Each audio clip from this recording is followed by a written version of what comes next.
Greetings. It's Monday, December the 22nd, 2025. Almost over. I'm Thomas Caldwell of the Aurelian Column, and this is the Monday Morning Report. Well, I hope everybody had a happy solstice yesterday. The sun is now returning, and it'll be getting longer and longer in the sky every day. It'll be something fun to watch and something fun to experience. But a few months can be a very long time. Christmas is going to be here, and Christmas is, of course, 3 days after the solstice usually, and that's when you notice that the sun is getting brighter. That's why it's such an important day. In fact, several hundred gods and goddesses were born on that day, not just Jesus. Something interesting to research, but hey, does tell you something about the world. And speaking of the Christmas travel season, lots of travel has been planned out by lots of people. That's a good sign economically, of course. But they are expecting record numbers of Americans to be hitting the road and flying the skies this coming week or two. So please be careful and keep your patience at the airports and the train stations and the bus stations and just in general everywhere. The Epstein files are finally out. Lots of suggested pictures and lots of things redacted, blacked out, in other words. Investigators from all over the world are still pouring through the material. They'll be at it for some time. But it's doubtful we'll find anything that is directly incriminating with anybody because, well, they took a year or so to go through it all. So what do you expect? The people in power in the United States of all political persuasions are, for the most part, corrupt and evil. And if you haven't figured that out yet, well, is there any hope for you? But then again, is there any hope for any of us at this point? The war between Russia and Ukraine is at a standstill. That's pretty obvious right now. Official peace negotiations are not going anywhere, folks. The Ukrainians don't want to give up any territory. The Russians aren't going to give any back. Well, this thing could last for years and years and years and years, like the Vietnam War did. Except there's more money to be made in this one by the world's elite. I would urge people to stop taking sides in that monstrosity of a conflict because, in reality, it doesn't really matter. And it never did. Now, in that conflict, apparently there was a bomb that went off overnight in Moscow that killed one of the top generals in the Russian military. It was a bomb placed underneath his car, very much like cloak and dagger stuff you read in novels. No one's taking responsibility as of yet, but the smart money was that it was done by Ukrainian operatives or people working with Ukrainian operatives.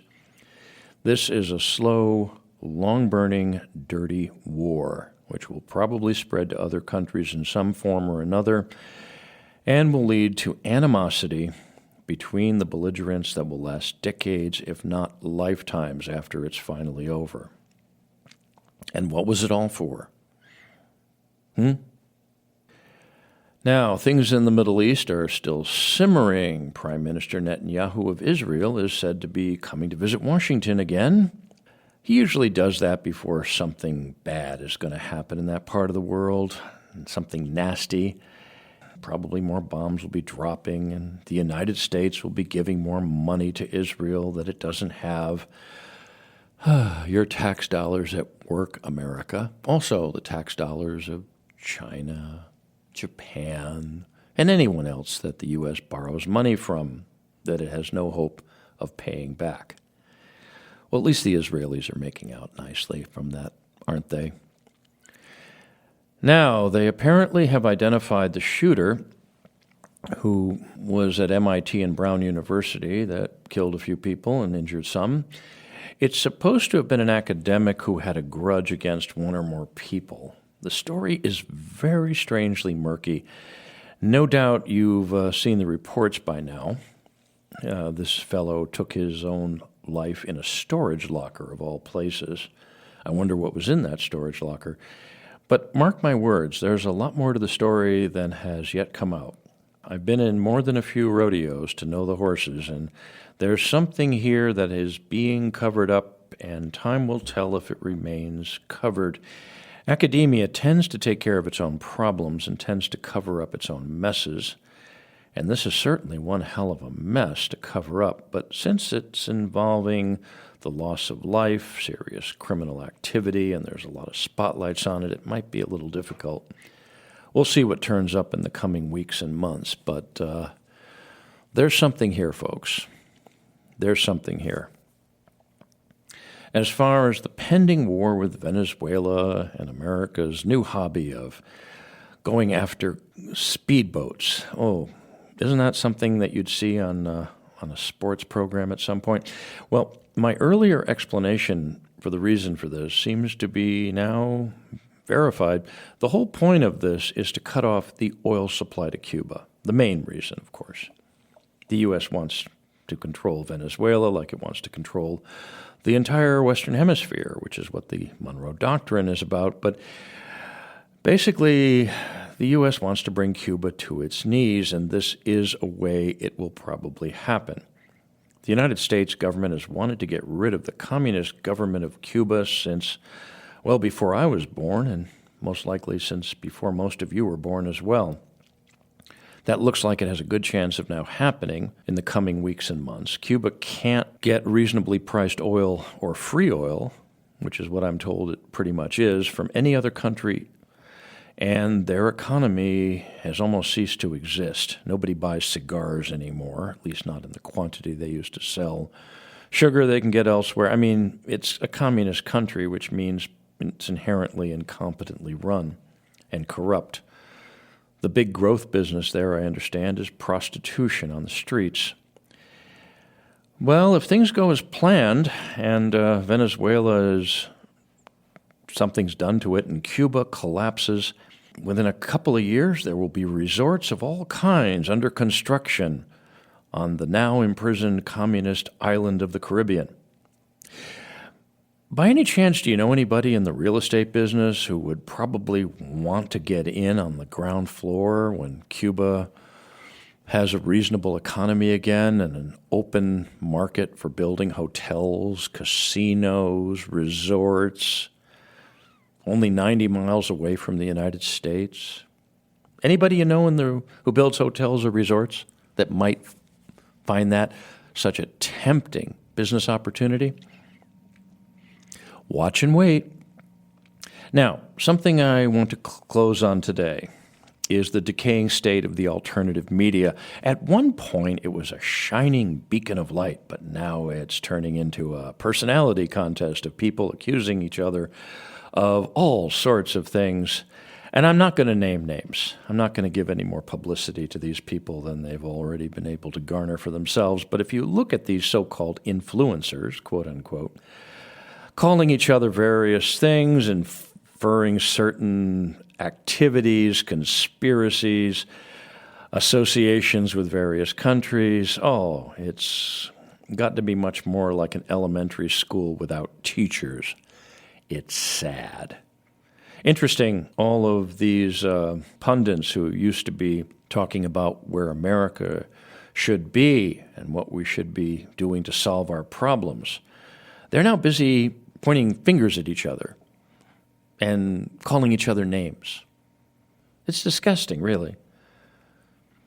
It's like they're on a playground and the adults are now looking at them and they're trying to say, who did it, who hit first, who hit me first or something. It's childishness.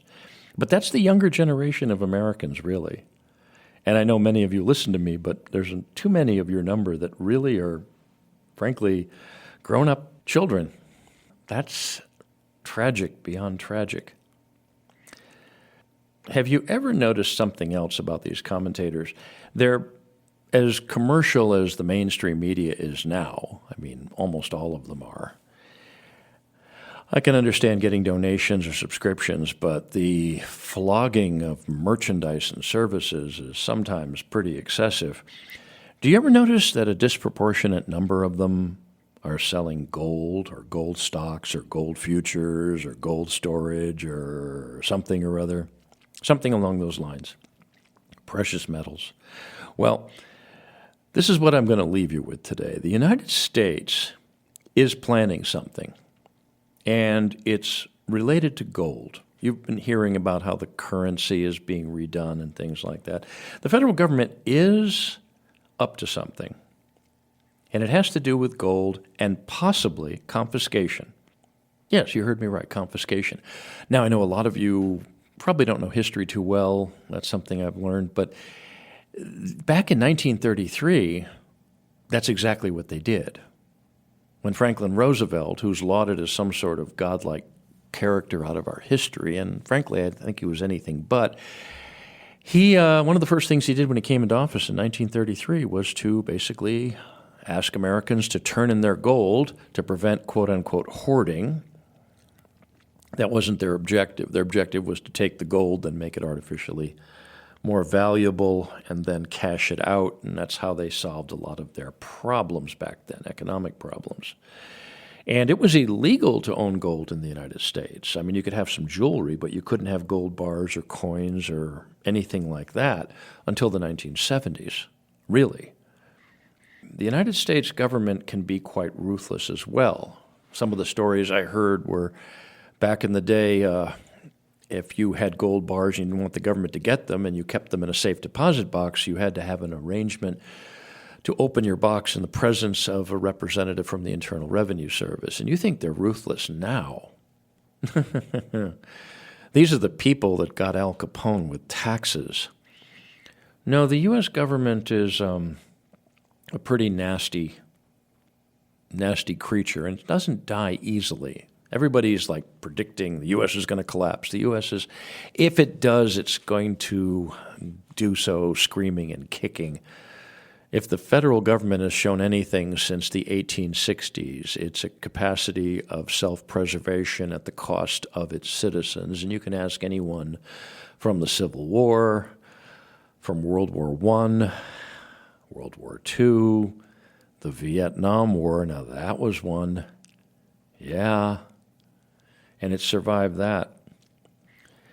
So do follow the financial news right now. There's some other stuff coming out of Japan. The Japanese are now cashing out on their American investments. Now, I'm not giving investment advice. I'm urging you people that are in that line, though, to definitely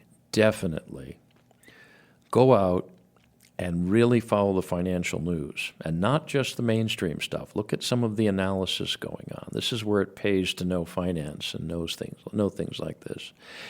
It's going to be, I predict, a very tumultuous 2026, especially when it comes to the pocketbook. But gold, look for what's going to be coming down in that department. Mark my words, there's very few ways the U.S. government can get out of its financial mess.